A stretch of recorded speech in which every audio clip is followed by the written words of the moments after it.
Yes, sir. We understand bukas may unbank yung ang COMELEC, and you've been quoted as saying that COMELEC is likely to approve an extension of the registration for new voters. Well, I'd like to confirm that first of all kasi well, we got that on the news. But the other thing is this with an extension, if that does happen, how does that affect your preparations for 2022? Kasi in the past, ang worry ng COMELEC baka maantala lahat. Yeah, well, that's still true, no? Actually, yan nga yung pinag-usapan namin doon sa aming ManCom last Monday. Basically, the COMELEC consulted with all of its officials as well as the commissioners to find out what effect it would have on the preparations. And while everyone really they were initially against the idea, ultimately, mas matimbang yung public clamor. We felt that there was a need to do it, and so it looks like it's going to happen. Now, ang impact niya doon sa ating preparations is that a lot of the preparations will have to be really squeezed tighter, ika nga, no? Lahat naman ng planning calendar, merong konting give yan. And basically, we're making the decision now to cut down on that slack, no?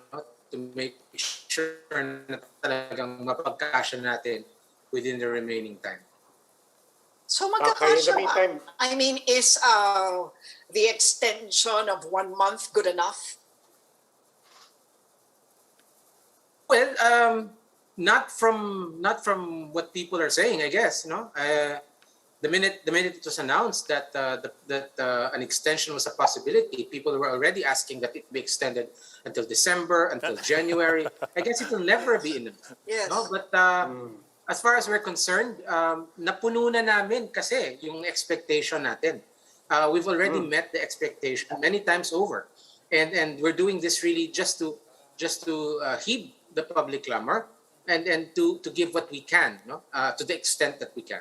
Okay, so but in the meantime, Director, I mean, give us the baseline, not the baseline, but the updated figures right now. Tama ba? 62 million, and if that's right, that's already more than the voters in the 2019 elections. Tama po ba yun? That's right.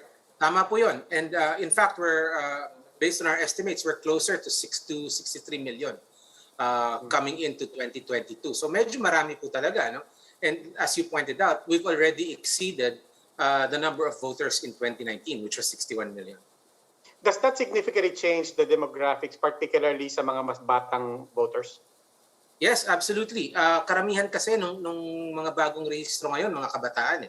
And in fact, based on our estimates, as of last July, kung susumahin mo yung mga botante from the age of 18 to age of 40, bilang that the youth range is 18 to 35, you're actually looking at somewhere around 51% of the voting population. So it really skews the voting population towards the young. Sir, yung sa PSA, sir, So the PSA was quoted as saying na 73 million na dapat yung Yes. eligible for, 18 years old and above by 2022. Right. I think that's where they got the 12 million Kasi yun ang difference between the 73 million and the 61 plus million already registered. Of course, that's the ideal. I mean, India naman talaga, you don't really hit that number. Right. Again, No, so the question Yeah, is, again- are you going to go after that number with the extension, or it doesn't matter to you? no, it doesn't, because ultimately 73 million, if that is the number, it's not a hard target. No, you're not out to get everyone registered. You're out to give everyone the opportunity to register if they want to. And then, we've given everyone an opportunity to get registered. You have to assume at some point na hindi naman lahat hindi nakapagparehistro, no? In fact, when we talked about voter registration with our officers, a lot of this noise is really coming from the urban centers lamang, right? And across the country, voter registration numbers have dwindled to single digits. So, lahat ng gustong magparehistro, malamang nagparehistro na. May hinahabol na lang tayo na iba, ito nga sa urban centers, particularly those who probably feel really mobilized and have so far neglected to attend to their registration, and they're catching up now.